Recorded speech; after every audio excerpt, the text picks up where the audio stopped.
สบายดีFC พี่น้องอันมากินข้าวปุ่นอยู่หลวงพระบางก็เสาจินีเด้อค่ะข้าวปุ่นน้ำเส้นข้าวปุ่นอยู่แต่ว่าเป็นน้ำมีกะทิค่ะน้ำมันอยากออกคือมีกะทิค่ะอันนี้ถ้วยหนึ่งนี่50,000ก็คือถ้วยละ50,000ถ้าคิดเป็นเงินไทยนี่ก็ประมาณถ้วยละ50 บาทค่ะอันนี้เป็นเนื้องัวค่ะโมเมนเนื้อควายโมเมนเนื้อมั่วเนื้อควายมักนะคะจากมักสูตรได้แหละกระแสวิดอกค่ะบ่อยข้าวค่ะแสบอยู่พ่อกินอยู่ค่ะกินกับข้าวเหนียวกินกับเจลบอกพริกค่ะยางหล่อมาอีกพันเห็นน้ำปั่นเขาบัดนี้เห็นน้ำบักใหม่ผัดยากอีกบัดนี้อันกินตลอดกินเห็นยังกินเบิร์ดค่ะน้ำบักใหม่ปั่นนี่โต๊ะกันถ้าเป็นน้ำส้มนี่น้ำบักเกี้ยงนี่แก้วละ80 บาทน้ำบักอะโวคาโดนี่แก้วละ150 บาทกระจักถือจักแพงเนาะหมักอะโวคาโดนี่มันกับผลไม้น้ำเขาเนาะเขาบอกถึงแก้วละ150อันยุมุกกะเขาก็ขายแก้ว50 บาทเนาะอันน้ำอะโวคาโดนี่เนาะคำเขาบอกเป็นเงินกีบเขาก็บอกเป็นเงินดอลได้ค่ะอยู่นี่นะคะเท่านั้นดอลลาร์เท่านี้ดอลลาร์ว่าสั้นบักพร้าวนี่ก็$2บักพร้าวนี่บางร้านขายนะคะบางร้านก็2.5ก็คือไม้คือว่า$2กว่าค่ะมาหามันหน่วยใหญ่อย่างสี่นะค่ะก็จักถือจักแพงแล้วบักพร้าวหน่วยละ70หน่วยละ80ก็จักถือจักแพงกับพิจารณาเบิ่งเอาแหละค่ะยังมาอีกมาอีกพ่อร้านแจวบัดนี่อันนี้ยังตลาดหลวงพระบางค่ะตลาดกลางคืนหลวงพระบางตลาดมืดเขาเจ้าว่ามาพอซุปหน่อไม้บัดนี้ซุปหน่อไม้สมโอ้ยคิดอยากพะลืมสื่อกินจักมันสิเป็นรสชาติอะไรพะลืมสื่อค่ะแนวว่าสื่อนั่นสื่อนี่มันหลายอย่างพันแนวค่ะหลายแนวสื่อค่ะเลยบ่อยสื่อค่ะอันบ่ได้ไปสอกหาทางอื่นทางใดดอกค่ะสอกหาแต่แนวอยากแนวกินเด้อค่ะอันเป็นพวกของฝากของยังกับบ่อยอึดบ่อยอยากค่ะในโซนตลาดถนนคนเดินนะคะมาค่ะสิมาเว้าเรื่องมักข้าวโพดให้ฟังค่ะพักหนึ่งนี่70 บาท80 บาทได้ค่ะพักข้าวโพดพักหนึ่งนี่ค่ะเขาเขียนไว้ราคามันจะเห็นอยู่บ่ค่ะอันขนมบ่าบินนี่ชิ้นละ20,000 กีบ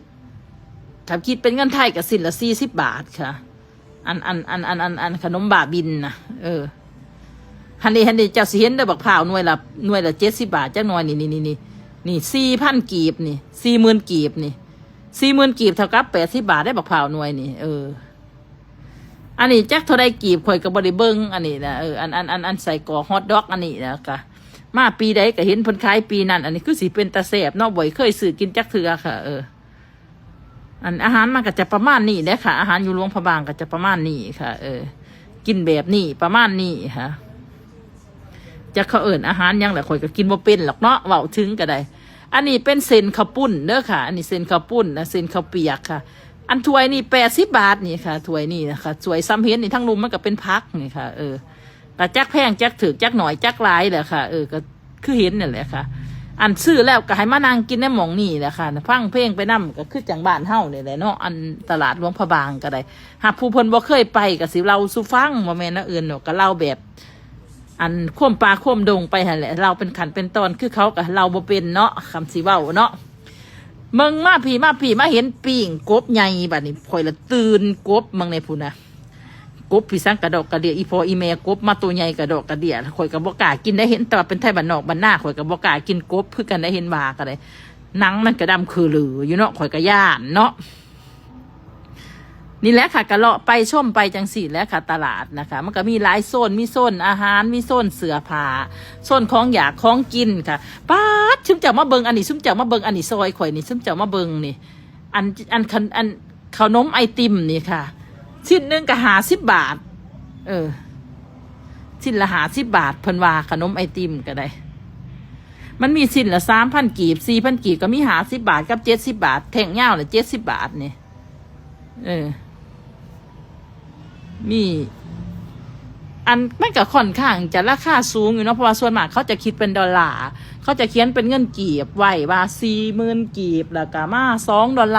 40,000 กีบมันก็ประมาณ$2กว่าน้อยหนึ่งนะค่ะ$2.2 กะสิประมาณวาง60-70นะค่ะเขาจะคิดเป็นดอลลาร์เนาะแต่ว่าแถวบ้านเฮาเขาว่าไล่กีบก็ไล่กีบเนาะมันก็สิมีต่างชาติหลายมั่งเขาก็เลยได้เป็นดอลลาร์ไว้ก็มีนี่อันคอยถืออยู่นี่นั่นสิ้นละ40 บาทเนี่ยอันคอยถืออยู่ในมือเมื่อกี้นะมัน20,000 กีบก็ประมาณ40 บาท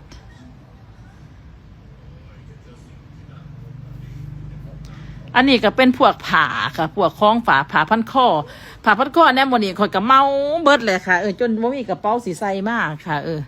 ย้อนว่าเพียงย้อนว่าอันเสียมาหัดเอามาใส่อันถ่ายคลิปเป็นยังแบบนี้นะเป็นเสื้อผ้าหนาแพ้เห็นเขาใส่คือเลยก็ซื้อบัดซื้อมาหอดห่องเอามาใส่กับหอดกับบ่คือบัดนี้มูเป็นน้ำกันกับซื้อผู้ละโต2 โตเสื้อผ้ากับผ้าพันคอกับซื้อผู้ละ10 พื้น10 พื้นบัดหามาหอดห่องพากันเอามาแอมเอามาเป๊ะเบิ่งเอามาใส่เบิ่งซองกระจกก็คือจังบ่อยคือปานใดบัดนี้บัดหาเขาใส่ยางไปยางมาได้นี่น่ะสมัครคือกระดอกกระเดียแต่คืออันผู้ใส่คือก็คือได้อันพวกเสื้อผ้าหนาแพร่นะหานังเทือนี่เฮาเห็นเขาใส่งามเฮาไปซื้อคือเขานี่มันบ่แม่นเด้ค่ะ FC เฮาต้องซองกระจกนำพร้อมเด้อสวมใส่ตัวเองคืออีหลีอะล้อจังซื้อบัดหามาใส่อีหลีแล้วมันบ่อยคือป้านน่ะหิวมาจนเต็มกระเป๋ามาหอดเทือนมาใส่กับบ่อยคืออันนั้นสิแล้วเขาว่าเสื้อผ้ามันก็อยู่กับไหมแขวนอันผู้ใส่คือก็คือเห็นเขาใส่งามเลยอยากได้เห็นซาจินี่ใส่งามแล้วก็อยากซื้อผู้ลังคนก็ได้อยากเขียนแบบเนาะเบิ่งสกอนเดอร์หาลังเทือมันก็บ่ได้คือนี่แหละค่ะย่างไปกับพ่อร้านผ่าฝ่ายผ่าไทยผ่าพิซังจังสี่เลยค่ะมันก็ขายเนาะอันนี้กระเป๋าอันนี้ก็ซื้อ2 ใบนี่กระเป๋าอันนี้เอามาหอยหาลังเทือเข้าไปต่างประเทศเท่าใส่พาสปอร์ตใส่เปิดเท่าสะพายมาทางหนาก็ได้สะพายมาทางหลังก็ได้อันนี้กัดซ้ำได้อันความกว้างมันก็ประมาณ1 กิโลเลยค่ะยางไปยางมานะคะเทิงซอยนั่นซองนี่ก็พอดียางนะบ่ร้ายเกินไปแต่บ่หน่อยเกินไปมองที่ซอจะหนีภาคไหนมันใกล้ตลาดเศร้าแล้วก็ใกล้ตลาดมืดนะตลาดเศร้าตลาดมืดตลาดเดียวกันนะค่ะตลาดนี่ก็เลิกประมาณ4 ทุ่มตลาดมืดก็เลิกประมาณเริ่มตี 4 ตี 5ค่ะอันนี้เมื่อเช้ามานะว่าสิไปเบิ่งอันเขาตักบาตรไปย่ำได้ก็ว่าสิเบิ่งเขาตักบ่อยตักบาตรน้ำเขาตื่นบ่ท่านจักเขาตักตั้งแต่จักถุ่มจักย่ำได้ย่ำนั่นไปย่ำห่อนก็ว่าห่อนไปย่ำหนาวก็ว่าหนาวอันเขาเจ้าตักบาตรอยู่หลวงพระบางก็บ่อยไปเฮ็ดบุญนะคะบ่อยสมเว้าไว้ว่าตั้งใจสิไปทำบุญตักบาตรอยู่หลวงพระบางเฮ็ดจังได้จังบ่ไปทำบ่เลยบัดฮอดเวลาตื่นแล้วว่าบ่อยากตื่นได้บาดนี้จังสี่แล้วมันบ่มีผู้ทำนำเนาะคือว่าเนาะเห็นแต่ว่าทำบุญมันก็ต้องมีผู้มาทำนำได้มันจังสิอยากทำเนาะทำผู้เดียวต้องเทื่อกับบ่อยอยากทำได้เนาะเห็นว่าไก่เนาะอันถ้าผู้ใดทำบุญกับคนแล้วบ่ขึ้นให้มาทำก็เช้าจิหนีเด้อรับประกันเลยว่าเจ้าสิได้ขึ้นสวรรค์สันฟ้าแน่นอนถ้าเจ้าทำถือคนหาลังคนว่า50 ปีเลย60 ปีเลยทำบุญกับไผกับบ่ขึ้นว่าสั่นมันก็บ่ขึ้นเลยเนาะคงจะไปเฮ็ดบุญบ่ถือคนเนาะจะมาเฮ็ดกับข่อยเบิ้งหันคำมันสิบ่ขึ้นสวรรค์สันฟ้าโลดนะเฮ็ดบุญน่ะมันต้องเลือกคนเด้อจ้าเด้อมันจังสิทำขึ้นทำเกิน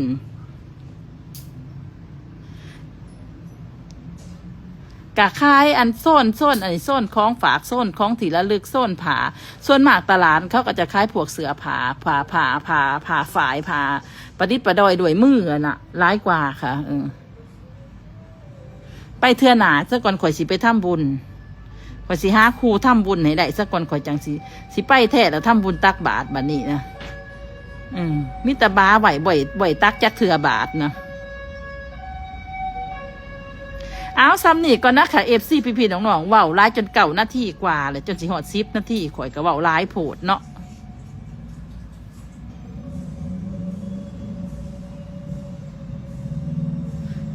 เว้า